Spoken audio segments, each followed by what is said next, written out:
This is the news on top of the hour. Live from our studio in Georgetown. Kaieteur Radio, 99.1 FM. Good morning and welcome to this, your Sunday, November 15th morning newscast. I am Joshua Van-Sluytman. Thank you for joining us. Before we get to the news in details, let's bring to you today's front page comment. In 2018, the IDB approved a $11.6 million loan to help Guyana police its oil reserves. The loan agreement was signed with the understanding that Guyana needed time to build capacity and knowledge and to implement robust production controls to maximize oil returns. Oil companies race to maximize output by aggressively emptying discovered oil reservoirs. They maximize production to maximize profits. For the oil companies, the host country must live with that, even if it means much lower oil revenues.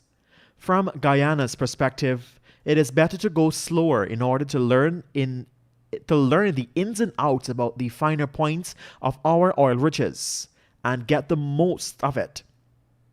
Time allows for the recruiting of trusted experts and the fostering of confidence in what are we doing, because the country would have accumulated the right people and knowledge.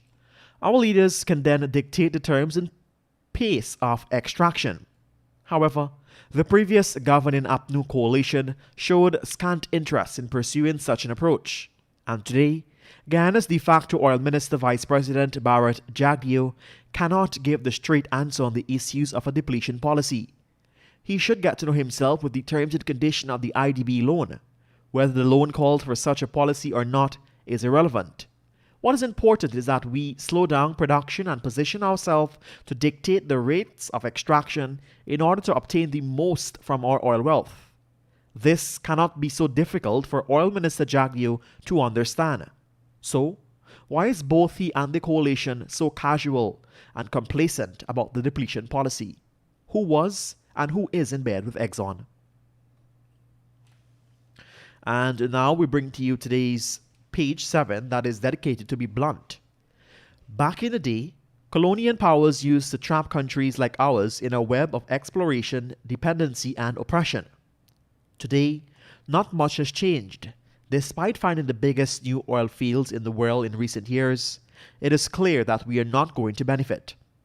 The only difference between now and colonial times is now it is our own that we are selling out and profiting from our misery. And now for the top stories we're tracking today, Sunday, November 15th. I am Joshua Van-Sluytman. Thank you for joining us.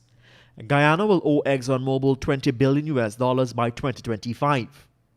Kanji block may be valuable than Stabroek block, estimated at 10 billion barrels in over a dozen wells. First 10 well estimated at 10 million barrels. EPA halts Peters Hall chemical storage facility construction amid environmental concerns.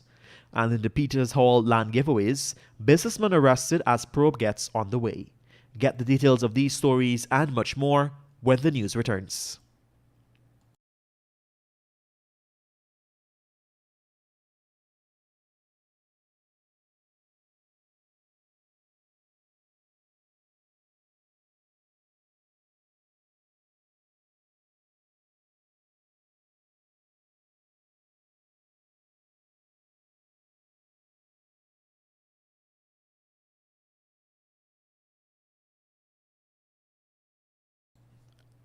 And now for the news in details.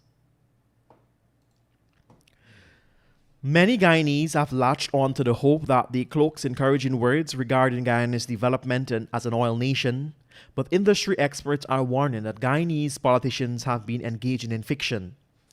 Particularly holding such a view is Tom Sanzulo, Director of Finance at the Institute for Energy, Economics and Financial Analysis. He said that the reality facing Guyana is that it is not going to be able to generate enough oil money to do everything necessary for the country. The Director of Finance noted that by the end of the 5 years, Guyana will end up owing ExxonMobil and its partners on the Stabroek block $20 billion.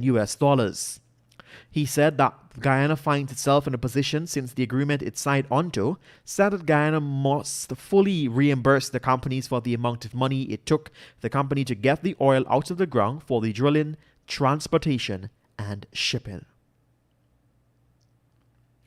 The Kanji oil block is estimated to hold 10 billion barrels of oil in just over a dozen prospects to be drilled, with drilling expected to begin in the next 6 to 9 months. With these prospects, the Kanji block may turn out to be the most lucrative than the Stabroek block. Westmount Energy Limited is an investment firm with indirect interest in several of Guyana's offshore blocks. Westmount's interest in Kanji is through its 6.9% of issued shares in JHI Associates. JHI Associate is a Canadian-led company that has 17.5% stake in the Kanji block. ExxonMobil has, over the last 6 years, made 18 discoveries amounting to 9 billion oil-equivalent barrels, less than what is expected to come from just over a dozen prospects in Kanji. To put this into perspective, Exxon's 10th discovery in the Stabroek block has taken its estimated recoverable resources to 5 billion oil-equivalent barrels. The EPA has put a halt on the construction of a chemical storage and warehouse facility at Peters Hall on the east bank of Demerara after residents there objected to the project, citing concerns on the impact it would have on the environment. In September, the EPA published a notice listing projects that were submitted for environmental authorization. Among those was the construction and operation of a chemical storage and warehouse facility at Laydown Yard A3 and A4, Plantations Peters Hall, East Bank, Demerara, being undertaken by Glass Holdings Incorporated. A mapped image has shown that the facility would be housed in close proximity to residential housing schemes, including Eccles and Windsor Estate. Businessman Eddie Dulal was taken into custody on Friday after investigation continued into the Nissel giveaway of prime state lands situated at Peters Hall, East Bank, Demerara. Eddie and another businessman, Avalanche Jaganand of Life One Farms Incorporated, had both received a total of 30 acres of land from Nissel and later transferred it into the hands of one individual, a Chinese national, on the same day for merely $200 with both deals carrying glaring similarities. Duhal, who was listed as a director and secretary of A to Z Pharmaceuticals, had leased from Nissel 3 plots of land, A7, A8 and A20, a total of 15 acres situated at Plantations, Peters Hall, East Bank, Demerara. You're listening to your main newscast right here on Kaieteur Radio 99.1 at 99.5 FM. Coming up after the break, Ministry of Finance Secretary sent packing. 500 large U.S. companies express investment interest in Guyana, according to U.S. Ambassador. And Jinga Harry arrested after allegedly shoot out with cops and GRA. And oil waste treatment plant moved to remote Little Diamond location after concerns raised by East Bank Demerara residents.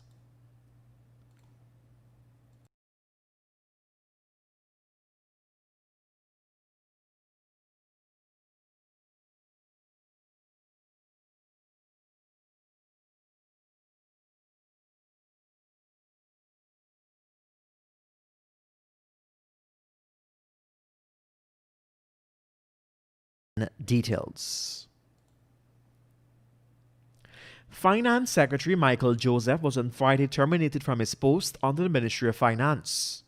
Joseph's termination letter does not give a reason why his service were terminated. Nonetheless, he was requested to return any property and records belonging to the government which may still be in his custody. According to the Ministry of Finance website, Joseph hails from Stewartville on the west coast of Demerara and brings to the ministry welded portfolio of experiences, certification and training in public administration, business administration, public finance, corporate finance, and project management. Companies from the Fortune 500, a ranked list of largest companies of the U.S., have expressed their interest in investing in Guyana's lucrative and diverse sector. These and other details were shared by U.S. Ambassador to Guyana, Her Excellency Sarah Ann Lynch. The top 10 of the 500 companies included Walmart, Amazon, ExxonMobil, Apple, CVS Health, Haltway, United Health Group, and AT&T.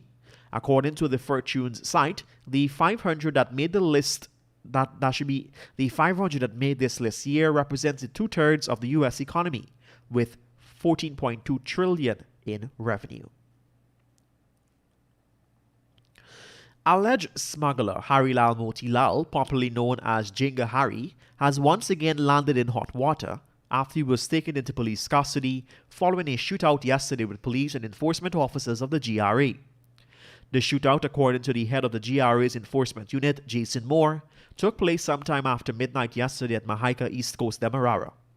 The enforcement officers received information of an ongoing smuggling activity at a barn and headed to the area. While attempting to carry out their legal duties, they came under rapid gunfire from high-powered rifles said to be AK-47s and had to seek cover. Parts of the vehicles were riddled with bullets. The GRA officers had to call for immediate backup and were assisted by the police ranks from the East Coast District. And finally, at this time, amid concerns of the residents at Peters Hall on the east bank of Demerara, the EPA had announced that the company changed the location for the proposed oil waste treatment plant to Little Diamond.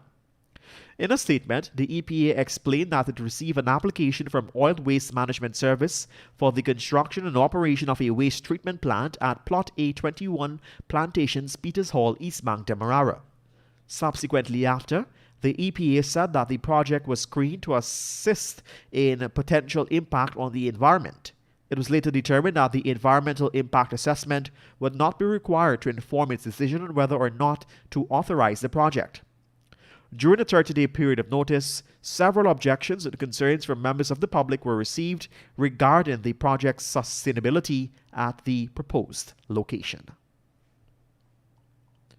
And with that, we've come to the end of your morning newscast. Let's remind you that you can get the full details of these stories and much more by picking up a copy of the Kaieteur News at a newsstand near you, or head across to our website at kaieteurnewsonline.com. I am Joshua Van-Sluytman, thanking you for joining us, and do have a great remainder of your Sunday morning. So long. Coming up after the break is the Weekend Review with Kevin Smith, where he recaps all the top stories we carried over the past week.